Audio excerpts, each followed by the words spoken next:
নমস্কার প্রিয় শিক্ষার্থী বন্ধুগণ, আজকে নাটক আত্রেয়ী বনদেবতা সংবাদ থেকে 2 নম্বরের যে সংক্ষিপ্ত প্রশ্নোত্তরগুলো সেগুলো আলোচনা করে দিচ্ছি। তোমরা খুব তাড়াতাড়ি দেখে নাও। দেখো, আজকে নাটকের শেষ পর্ব আলোচনা হচ্ছে আত্রেয়ী বনদেবতা সংবাদ। সংক্ষিপ্ত উত্তরধর্মী প্রশ্ন এবং প্রশ্নমান হলো 2। প্রথম প্রশ্ন দেখো, আত্রেয়ী বনদেবতা সংবাদ নাট্যাংশে কতগুলি চরিত্র আছে? এখানে কিন্তু তোমাদের অনেকটা বুঝতে হবে যে আত্রেয়ী বনদেবতা সংবাদে অনেকগুলি চরিত্র আছে, অনেকগুলি চরিত্রের নামের উল্লেখ আছে, কিন্তু সেগুলো অভিনয়ে নেই। যারা অভিনয় করে না তাদের নাম কিন্তু কাউন্টিং করা হয় না, হিসেবে ধরা হয় না। আমরা দেখতে পাই যে আত্রেয়ী বনদেবতা সংবাদে 2টি চরিত্র আছে। এখানে দেখো উত্তরে লেখা হয়েছে আত্রেয়ী বনদেবতা সংবাদ ও নাট্যাংশে 2টি চরিত্র আছে, তাপসী আত্রেয়ী এবং বনদেবতা রূপী বাসন্তী, এই 2 জন চরিত্র। ঠিক আছে, দেখো এই চরিত্র নিয়ে আরও একটা প্রশ্ন নিচে দেওয়া আছে, আমি আলোচনা করে দেব তোমাদের। তারপর 2 নম্বর প্রশ্ন দেখো, উত্তর রামচরিতম নাটকে কতগুলি অঙ্ক আছে? দ্বিতীয় অঙ্কটির নাম কি? তোমরা দেখো যে প্রশ্নটা কিন্তু 2টে অংশে ভাগ করা হয়েছে, 1, 1, 2। তো আমাদের উত্তর করার সময় কিন্তু এইভাবে বক্স দিয়ে উত্তর করতে হবে আলাদা আলাদাভাবে। দেখো, প্রথম অংশটার উত্তর হলো উত্তর রামচরিতম নাটকে 7টি অঙ্ক আছে। আবার পরের অংশে বলা আছে দ্বিতীয় অঙ্কটির নাম কি? এই দেখো এভাবে আলাদা করে মার্ক করে লিখতে হবে। দ্বিতীয় অঙ্কটির নাম হলো পঞ্চবটী প্রবেশ। এরপর আমরা 3 নম্বরে যাচ্ছি। দেখো 3 নম্বর, অয়ং মে সুদিবস, কার সুদিবস এবং কেন? বলা হয়েছে নিষ্কলুষ আত্রেয়ীর দর্শনী বনদেবতা নিজেকে ধন্য মনে করেছেন, কেননা সজ্জন ব্যক্তির মানে সৎ ব্যক্তির সঙ্গলাভ কোনো পুণ্যের দ্বারাই হয়, তাই তার কাছে সেই দিনটি সুদিবস বলে মনে হয়েছে। 4 নম্বর দেখো, আত্রেয়ী কোথা থেকে এসেছিলেন, তিনি কোথায় যেতে ইচ্ছুক? এই প্রশ্নটা 2টে অংশে ভাগ আছে, 2ভাবেই উত্তর করতে হবে, 2টে পার্ট করে। দেখো প্রথম পার্টের উত্তর হলো আত্রেয়ী বাল্মীকির আশ্রম থেকে এসেছিলেন। তারপরে বলা আছে পরের অংশে তিনি কোথায় যেতে ইচ্ছুক। এখানে বলা আছে তিনি মুনি অগস্ত্যের আশ্রমে যেতে ইচ্ছুক। তারপর 5 নম্বর, তাপসীর আগমনের বিষয়ে বনদেবতা প্রথমে কি বলেছিলেন? উত্তর, তাপসীর আগমনের বিষয়ে বনদেবতা প্রথমে বলেছিলেন যে সেদিন তার শুভ দিন, এই বনভূমি আগন্তুকের মানে যারা সাধু মুনি ঋষি, যারা সন্ন্যাসী যারা আসেন তাদের আগন্তুক বলা হয়। তারপরে বলছে অনেক পুণ্যের বলে সজ্জনদের সঙ্গে দেখা হয়, গাছের ছায়া জল ফল মূল যা দরকার তিনি যেন ভোগ করেন। অর্থাৎ বনদেবতা তাপসীকে বলে দিচ্ছেন যে এখানে যা কিছু আছে যারা তপস্যা করেন তাদের জন্য সব একদম ফ্রি, তারা যখন যা প্রয়োজন ব্যবহার করতে পারেন। তারপরে আমরা 6 নম্বরে যাচ্ছি। 6 নম্বর, আত্রেয়ী বনদেবতা সংবাদ এর রচয়িতাকে কোথা থেকে নেওয়া হয়েছে? দেখো আত্রেয়ী বনদেবতা সংবাদ এর রচয়িতা হলেন নাট্যকার ভবভূতি। আর ভবভূতি রচিত উত্তর রামচরিতম নাটকের 2য় অঙ্ক থেকে নেওয়া হয়েছে। এই প্রশ্নের উত্তরটা কিন্তু বিভিন্ন সহায়িকার মধ্যে ভুল দেওয়া আছে, বাল্মীকির নাম বলা আছে, কিন্তু এটা ভবভূতি হবে। তারপর 7 নম্বর, ভবভূতির পিতামাতার নাম লেখো। ভবভূতির পিতার নাম নীলকণ্ঠ এবং মাতার নাম জাতুকর্ণী। 8 নম্বর, তোমার পাঠ্য নাট্যাংশে কোন কোন চরিত্র কেবল নামেই উল্লেখিত হয়েছে? তোমরা এখানে দেখো আমার পাঠ্য নাট্যাংশে অনেকগুলি চরিত্র কেবল নামেই উল্লেখিত হয়েছে। সেগুলি হলো বাল্মীকি, অরুন্ধতী, বশিষ্ঠ, ঋষ্যশৃঙ্গ, রাম, লক্ষ্মণ, লব, কুশ এবং সীতা। এই চরিত্রগুলো কিন্তু নামেই উল্লেখিত, এগুলো কিন্তু কাউন্টিং হয় না, যেটা আমরা 1 নম্বর প্রশ্নে বলেছিলাম যে এই নাটকের মূল চরিত্র 2টি। তারপর 9 নম্বর প্রশ্নে যাচ্ছি। দেখো 9 নম্বর বলা আছে হা প্রিয় সখী, কার উক্তি?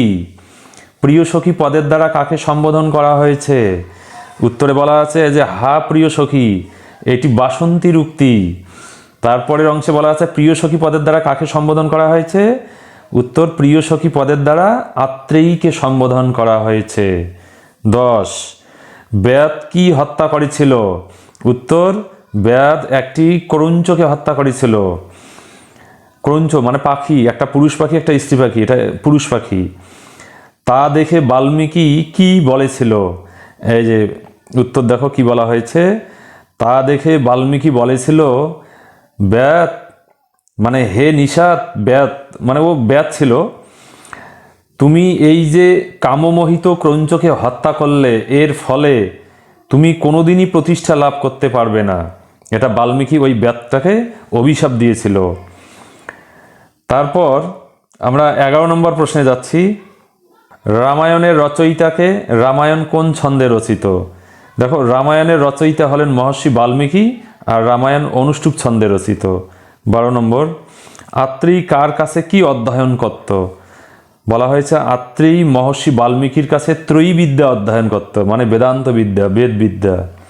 13 নম্বর, ত্রয়ী বিদ্যা কি? কাকে বেদবিদ্যার প্রাচীনতম অধ্যাপক বলা হয়েছে? দেখো, ঋক, সাম ও যজু এই তিনটি বেদকে একত্রে ত্রয়ী বলা হয়, মানে এই তিনটাকে ত্রয়ী বিদ্যা বলে আর কি। এতে বিধৃত জ্ঞানই হলো ত্রয়ী বিদ্যা। তারপরের অংশে বলা হয়েছে কি, যে প্রাচীনতম অধ্যাপককে বেদবিদ্যার, নাটকে প্রাচেতস বাল্মীকিকে, প্রাচেতস মানে প্রচেতসের পুত্র, বেদবিদ্যার প্রাচীনতম অধ্যাপক বলা হয়েছে। তারপর 14 নম্বরে যাচ্ছি। দেখো 14 নম্বর, শান্তম কে শান্ত হতে বলেছে? কাকে? উত্তর শান্তম এখানে আত্রী বাসন্তীকে শান্ত হতে বলেছে। 15 নম্বর, লোকশ্রেষ্ঠ পুরুষদের চিত্ত বিষয়ে বাসন্তী কি বলেছিল? উত্তর লোকশ্রেষ্ঠ পুরুষদের চিত্ত বিষয়ে বাসন্তী বলেছিল, এদের চিত্ত বজ্রের মতো কঠিন, আবার কুসুমের মতো কোমল। 16 নম্বর, পাঠ্যে কাকে অপবাদযুক্ত বলা হয়েছে? উত্তর পাঠ্যে সীতাকে অপবাদযুক্ত বলা হয়েছে। তোমরা জানো যে সীতাকে অপবাদ দেওয়া হয়েছিল। তারপরে অংশ কি বলা হয়েছে? কারা তাকে অপবাদ দিয়েছিল? উত্তর অযোধ্যার জনগণ তাকে অপবাদ দিয়েছিল। এরপর আমরা 17 নম্বর কোশ্চেনে যাচ্ছি। দেখো 17 নম্বর কোশ্চেন, সীতাকে পরিত্যাগের পর রামচন্দ্র কোন যজ্ঞ করেছিল? সীতাকে পরিত্যাগের পর রামচন্দ্র অশ্বমেধ যজ্ঞ করেছিল। তারপর সেখানে কে তার সহধর্মিণী রূপে ছিল? উত্তরে বলা আছে সেখানে তার সহধর্মিণী রূপে ছিল সীতার স্বর্ণময়ী প্রতিকৃতি, মানে সীতার একটা সোনা দিয়ে বানানো একটা মূর্তি। তো এগুলোর মধ্যে কোথাও তোমাদের বুঝতে অসুবিধা হলে কমেন্ট করবে, আমি জানিয়ে দেব তোমাদের। তারপর 18 নম্বর, আত্রেয়ীর কোন কথায় বনদেবী বাসন্তী মূর্ছিত হয়েছিল? এই যে উত্তর, সীতার কেবল অমঙ্গলই হয়নি, তাকে অপবাদও দেওয়া হয়েছিল। আত্রেয়ীর এই কথা শুনে বনদেবী বাসন্তী মূর্ছিত হয়েছিল। তারপর 19, আত্রেয়ী বনদেবতা সংবাদ পাঠ্যে উল্লিখিত নদীর নাম লেখো। এখানে দুটি নদীর নাম বলা হয়েছে, কি কি দেখো। আত্রেয়ী বনদেবতা সংবাদ পাঠ্যে উল্লিখিত দুটি নদী হলো তমসা এবং গোদাবরী। এরপর আমরা 20 নম্বরে যাচ্ছি। 20 নম্বর দেখো, অগস্ত্যাশ্রমের পথনির্দেশ বনদেবী কিভাবে দিয়েছিলেন? উত্তর প্রথমে পঞ্চবটিতে প্রবেশ করে, তারপর গোদাবরীর তীর বরাবর হেঁটে গেলেই অগস্ত্যাশ্রম পড়বে। এইভাবেই বনদেবী অগস্ত্যাশ্রমের পথনির্দেশ দিয়েছিলেন। 21 নম্বর, কার নির্দেশে বাল্মীকি রামায়ণ রচনা করেছিলেন? দেখো, পদ্মজনী ব্রহ্মার নির্দেশে বাল্মীকি রামায়ণ রচনা করেছিলেন। তারপরে অংশে কি বলা আছে, তিনি কি আশীর্বাদ করেছিলেন? উত্তর, তিনি বাল্মীকিকে আশীর্বাদ করলেন তার অব্যাহত জ্যোতি ঋষি দৃষ্টি উদ্ভাসিত হবে, আর তিনিই হবেন আদিকবি। তারপর 22 নম্বর, দেখো, বাল্মীকি কোন নদীতে স্নান করতে গিয়েছিলেন? বাল্মীকি তমসা নদীতে স্নান করতে গিয়েছিলেন। বাল্মীকির অপর নাম কি? এই দেখো লেখা আছে, বাল্মীকির অপর নাম প্রাচেতস। তারপর 23 নম্বরে আমরা যাচ্ছি। দেখো 23 নম্বর প্রশ্নে কি লেখা আছে, বনদেবতা তাপসীকে কি দিয়ে অভ্যর্থনা জানিয়েছিল? দেখো, ফল ফুলে সমৃদ্ধ পল্লব দিয়ে বনদেবতা বাসন্তীকে অভ্যর্থনা জানিয়েছিল, মানে তাপসীকে। তারপর 24 নম্বর, নাটকে তাপসী কে ছিলেন ও বনদেবতা কে ছিলেন? উত্তর, নাটকে তাপসী ছিলেন আত্রেয়ী আর বনদেবতা ছিলেন বাসন্তী। 25 নম্বর, উত্তর রামচরিতের বিষয়বস্তু কোথা থেকে গৃহীত হয়েছে? রচয়িতাকে। উত্তর রামচরিতের বিষয়বস্তু বাল্মীকি রচিত রামায়ণ থেকে গৃহীত হয়েছে। আর উত্তর রামচরিতের রচয়িতা হলেন নাট্যকার ভবভূতি। তোমরা কিন্তু এই জায়গাগুলোতে ভুল করে রাখো। উত্তর রামচরিতের রচয়িতা ভবভূতি, তোমরা কিন্তু অনেক সময় এই জায়গাটাতে বাল্মীকি লিখে রাখো, সেটা কিন্তু ভুল। এরপর আমরা ২৬ নম্বরে যাচ্ছি। দেখো ২৬ নম্বরে কি লেখা আছে? উত্তর রামচরিতের মূল রস কি? নাটকটি কত অঙ্ক বিশিষ্ট? উত্তর হবে উত্তর রামচরিতের মূল রস হলো করুণ রস, আর নাটকটি ৭ অঙ্ক বিশিষ্ট। তারপর ২৭ নম্বর, আত্রেয়ী অগস্ত্যমুনির আশ্রমে কেন যেতে ইচ্ছুক হয়েছিলেন? দেখো কারণটা কি লেখা আছে। আত্রেয়ী অগস্ত্যমুনির আশ্রমে যেতে ইচ্ছুক হয়েছিলেন কারণ বাল্মীকির আশ্রমে তীক্ষ্ণ বুদ্ধি লবকুশের সঙ্গে একসাথে ঠিকমতো পড়া হচ্ছিল না। এছাড়া মুনি নিজেও এক সময় রামায়ণ রচনায় ব্যস্ত হয়ে পড়েছিলেন। এটা কিন্তু মূল কারণ। এই প্রশ্নের এই বিষয়গুলো তোমরা নিখুঁতভাবে জানতে তোমরা কিন্তু পাঠ্য আমি যে ভিডিওগুলো দিয়েছি খুঁটিয়ে খুঁটিয়ে পড়ে দিয়েছি, অর্থ করে দিয়েছি, সেগুলো কিন্তু তোমরা দেখবে। তারপর ২৮ নম্বর দেখো, লবকুশের প্রভাব সম্বন্ধে আত্রেয়ী কি বলেছিলেন? উত্তর, লবকুশ জন্ম থেকেই গুপ্ত প্রয়োগ কৌশল সহ জিহ্বকাস্ত্র চালনায় পারদর্শী ছিলেন। আত্রেয়ী তাদের এই প্রভাবের কথা উল্লেখ করেছিলেন। এরপর আমরা ২৯ নম্বরে যাচ্ছি। দেখো ২৯ নম্বর, পাঠ্যে আত্রেয়ী সজ্জনদের আচরণ সম্পর্কে কি জানিয়েছিলেন? দেখো সজ্জনদের আচরণ অত্যন্ত প্রিয়, বাক্যে বিনয় মধুর সংযম, স্বাভাবিক কল্যাণকারী বুদ্ধি থাকে। এছাড়া তাদের গুণগুলি সর্বদা অপরিবর্তিত, মানে পরিবর্তন হয় না, পবিত্র এবং অকপট হয়ে থাকে। পাঠ্যে আত্রেয়ী সজ্জনদের আচরণ সম্পর্কে এই কথা জানিয়েছিলেন। তারপর ৩০ নম্বর, কুশ ও লবের ধাত্রী চূড়াকর্ম কে সম্পাদন করেছিলেন? বলা আছে কুশ ও লবের ধাত্রী চূড়াকর্ম বাল্মীকি সম্পাদন করেছিলেন। তারপরে বলা আছে কোন বিধিতে তাদের উপনয়ন হয়েছিল? উত্তর, খাত্র বিধিতে তাদের উপনয়ন দেওয়া হয়েছিল। তারপর ৩১ নম্বর, বালক দুটির নাম ও প্রভাব সম্পর্কে কার কাছ থেকে জানা গিয়েছে? উত্তর, যে দেবতা বিশেষ বালক দুটিকে বাল্মীকির কাছে নিয়ে এসেছিলেন তার থেকেই বালক দুটির নাম এবং প্রভাব সম্পর্কে জানা গিয়েছে। তারপর ৩২ নম্বরে যাচ্ছি। ৩২ নম্বর দেখো, প্রাচেতস এই নামে কে পরিচিত ছিলেন?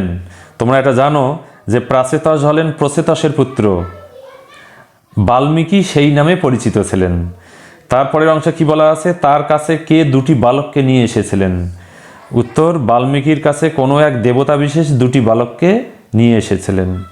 তারপর ৩৩, পাঠ্যে রামায়ণকে কোন বিশেষণে অভিহিত করা হয়েছে? পাঠ্যে রামায়ণকে ইতিহাস নামে অভিহিত করা হয়েছে। তারপর বাল্মীকিকে রামায়ণ রচনা করতে কে নির্দেশ দিয়েছিলেন? উত্তর, বাল্মীকিকে রামায়ণ রচনা করতে ব্রহ্মা নির্দেশ দিয়েছিলেন। তারপর ৩৪ নম্বর প্রশ্ন, দেখো ভগবান ব্রহ্মা বাল্মীকিকে কি নামে অভিহিত করেন? উত্তর, ভগবান ব্রহ্মা বাল্মীকিকে আদিকবি নামে অভিহিত করেন। তারপর ৩৫ নম্বর প্রশ্ন, এবং এটাই শেষ প্রশ্ন, তোমরা দেখো ৩৫ নম্বর প্রশ্নে বলা হয়েছে অপি সরিদিয়ং গোদাবরী কে বলেছেন? অপি সরিদিয়ং গোদাবরী এ কথা আত্রেয়ী বলেছেন। কাকে বলেছেন? আত্রেয়ী বনদেবতা বাসন্তীকে বলেছেন। তো বন্ধুরা, আত্রেয়ী বনদেবতা সংবাদ নাটক থেকে ২ নম্বরের যে প্রশ্নগুলো যেটা বাংলা ভাষায় তোমাদের করতে হবে সেগুলো আমি আলোচনা করে দিলাম। ৩৫টা প্রশ্ন তোমরা কিন্তু এখান থেকেই কমন পেয়ে যাবে, এতে কোনো সন্দেহ নেই। তাই তোমরা দেরি না করে তাড়াতাড়ি এগুলো খাতায় তুলে নিয়ে মুখস্থ করো এবং পরীক্ষার জন্য প্রস্তুত নিয়ে নাও। আর পরবর্তী ভিডিওর জন্য চোখ রাখো নিগম সুধা সংস্কৃত চ্যানেলে। আজকের আলোচনা এখানে শেষ করছি। তোমরা ভালো থাকো, সুস্থ থাকো, ধন্যবাদ।